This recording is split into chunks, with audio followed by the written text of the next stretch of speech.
Hello, नमस्ते, सत श्री अकाल, आदाब, здравствуйте। स्वागत है आप सभी का वर्ल्ड जंगल यूट्यूब चैनल में। तो आज हम रूसी भाषा की संज्ञा के बारे में पढ़ेंगे। तो वीडियो बहुत ही ज़्यादा जरूरी होने वाला है। चलिए शुरू करते हैं। अच्छा दोस्तों, संज्ञा को रूसी भाषा में कहते हैं सुशिस्त वीतेल्नोय। सुशिस्त वीतेल्नोय। सुशिस्त वीतेल्नोय। सुशिस्त वीतेल्नोय। अच्छा, होती क्या है संज्ञा? किसी व्यक्ति, वस्तु, स्थान अथवा भाव का बोध कराने वाले शब्दों को संज्ञा कहते हैं। मतलब क्या हुआ इसका?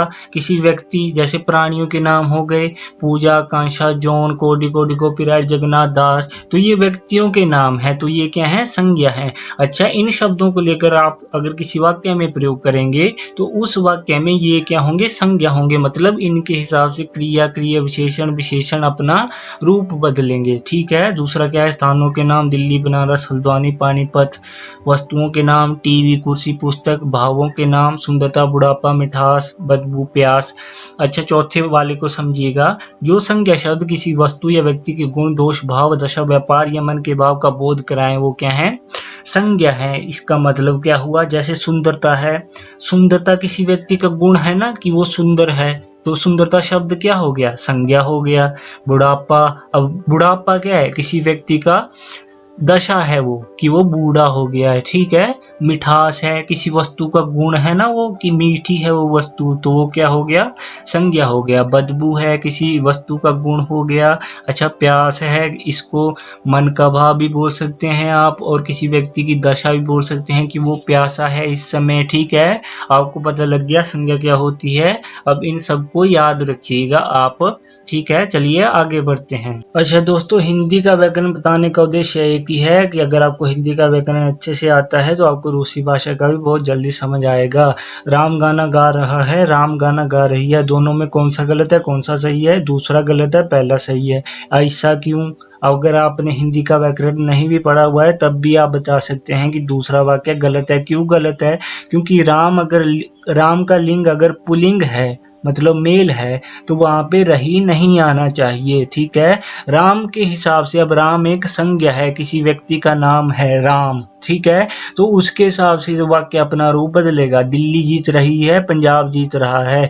दिल्ली जीत रही है, दिल्ली एक स्त्रीलिंग की तरह प्रयोग हो रहे हैं, इसलिए हमारे पास रही आ रहा है। पंजाब एक पुल्लिंग की तरह इस्तेमाल हो रहा है। तो आप कहने का मतलब ये समझिए कि हिंदी भाषा में भी जो संज्ञा होती है उसका जेंडर होता है, उसका भी लिंग होता है। वैसा ही रूसी भाषा में होता है।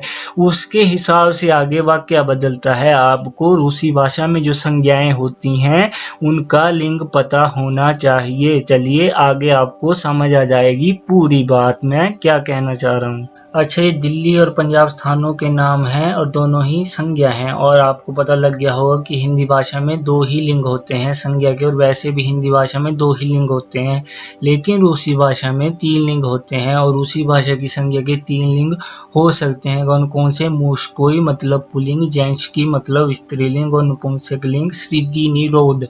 रोध का मतलब लिंग। ठीक है। आपने वीडियो नहीं देखा है, परिवार के सदस्यों के नाम ऊपर आई बटन में लिंक है, उसको देख लीजिएगा।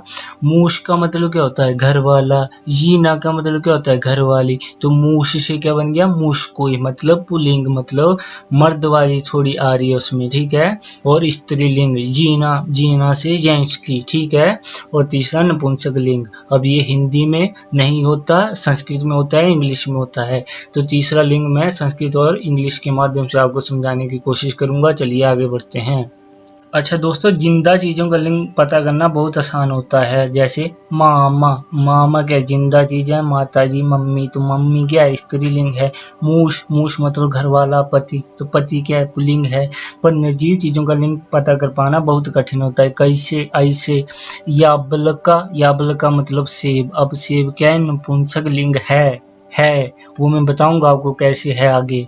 अच्छा, अब देखिए टेबल। अब मैं अंग्रेजी भाषा का सहारा ले रहा हूँ, माफ कीजिएगा आपको बताने के लिए कि अंग्रेजी में जितनी भी चीजें निर्जीव होती हैं, मतलब जिंदा नहीं होती, उनको तीसरा लिंग दे दिया जाता है, न्यूटर जेंडर या नपुंसक लिंग बोला जाता है। ठीक है। पुस्तकम, अब पुस्तकम संस्कृत का शब्द है और ये एक नपुंसक लिंग है। लेकिन पुस्तक अब जिंदा थोड़ी होती है पुस्तक, मतलब निर्जीव है, तो उसको किस में रख दिया, नपुंसक लिंग में। अच्छा, अंग्रेजी में जो भी चीजें जिंदा नहीं होती उसको नपुंसक लिंग कहते हैं, लेकिन रूसी भाषा में जो चीजें जिंदा नहीं होती वो पुल्लिंग और स्त्रीलिंग हो सकते हैं। कहने का मतलब समझ रहे हैं आप। चलिए आगे बढ़ते हैं। अच्छा दोस्तों, हम रूसी भाषा की संज्ञा का लिंग उसके अंतिम अक्षर को देख के पता कर सकते हैं। स्त्रीलिंग वाली संज्ञा के अंतिम अक्षर होंगे आ और या। अब हिंदी भाषा में हम कैसे पता करते हैं स्त्रीलिंग का? अगर किसी भी शब्द के अंत में ई, इमली वाली आ जाए, पुत्र पुत्री, लड़का लड़की। अच्छा, अगर किसी शब्द के अंत में ई आ जाए, चूहा चूहिया, बूढ़ा बुढ़िया, गुड़िया, और क्या है, खाट खटिया, बंदर बंदरिया, ठीक है, ई आ जाए ना अंत में, तो क्या कहते हैं, हम उसको स्त्रीलिंग कहते हैं। अच्छा, तीसरा क्या है, आ जाए किसी के अंत में, छात्र छात्रा। अब इसमें एक अपवाद है, लड़का, दोनों में आ रहा है अंत में, लड़का और छात्रा, लेकिन एक स्त्रीलिंग है एक पुल्लिंग है, तो आप समझ गए होंगे। अब स्त्रीलिंग वाली संज्ञा के अंतिम अक्षर क्या होंगे रूसी भाषा में, आ और या। जैसे मामा, जीमा, श्योतका। मामा मतलब माता जी, जीमा मतलब सर्दी, सर्द ऋतु, और श्योतका मतलब ब्रश, ठीक है। और अपवाद क्या है इसमें, एक्सेप्शन क्या है, पापा, दिया, दोनों के अंत में आ और या आ रहा है, लेकिन फिर भी हम इनको पुल्लिंग में लेंगे, ना कि स्त्रीलिंग में। उम्मीद है आप समझ गए होंगे। चलिए आगे बढ़ते हैं। अच्छा दोस्तों, दूसरे नंबर पर है पुल्लिंग। पुल्लिंग वाली संज्ञा के अंतिम अक्षर क्या होंगे, जो भी व्यंजन है तुम्हारे, जैसे पोइज्ड, पोइज्ड क्या बताया था मैंने, रेलगाड़ी, ठीक है। तो पोइज्ड में अंत में क्या आ रहा है, द व्यंजन आ रहा है, ठीक है। तो ये क्या है, पुल्लिंग, पुल्लिंग संज्ञा है ये, ठीक है। और अगला क्या है, फ्रूक्त, फ्रूक्त मतलब फल, ठीक है, फ्रूक्त। त आ रहा है अंत में, त क्या है, व्यंजन कंसोनेंट है एक, ठीक है। अच्छा, तीसरा क्या है, नपुंसक वाली संज्ञा के अंतिम अक्षर होंगे ये और ओ। जैसे ओब्लका, ओब्लका क्या होता है, बादल। याब्लका, याब्लका आपको मैंने बताया था पहले, याब्लका सेब, ठीक है। तो सेब क्या है, नपुंसक लिंग है, ठीक है। मोरे, मोरे मतलब सागर, ठीक है, समुद्र, ठीक है, सी बोलते हैं जिसको। तो उम्मीद है आपको समझ आ रही होगी। चलिए आगे बढ़ते हैं। अच्छा दोस्तों, एक बात बता दूं, जो कोमल चिन्ह में आगे जनाक होता है, अगर ये अंत में है किसी शब्द के, तो वो स्त्रीलिंग और पुल्लिंग दोनों हो सकते हैं। जैसे रूबल, रूबल होती है करेंसी रशिया की, और प्लोस्टिया मतलब क्षेत्र या स्क्वायर, ठीक है, स्क्वायर मतलब वर्ग वाला, ठीक है। तो आपका निष्कर्ष क्या निकलता है, अगर किसी भी शब्द के अंत में क्या आ रहा है, आ और या आ रहा है, तो वो क्या है, स्त्रीलिंग है। और अगर व्यंजन आ रहा है कोई, तो वो क्या है, पुल्लिंग है। और अगर ये और ओ आ रहा है, तो क्या है, वो नपुंसक लिंग है। और अगर म्यागी जनाक आ रहा है, तो वो स्त्रीलिंग और पुल्लिंग दोनों हो सकते हैं। अब मैं आपको एक चीज बताता हूँ कि 75% आपका जो वो चीज होती है वो स्त्रीलिंग ही होता है। जितने भी शब्द म्यागी जनाक से अंत होते हैं, 75% क्या होते हैं, वो स्त्रीलिंग ही होते हैं। तो इतना दिमाग में रख लीजिए आप। चलिए आगे बढ़ते हैं आपके टेस्ट की ओर। अच्छा चलिए, आप इसका लिंग बताइए। अनानास क्या लिंग है, 5 सेकंड आपके पास। अनानास का लिंग क्या हो गया, पुल्लिंग हो गया। मामा, चलिए बताइए इसका लिंग क्या होगा।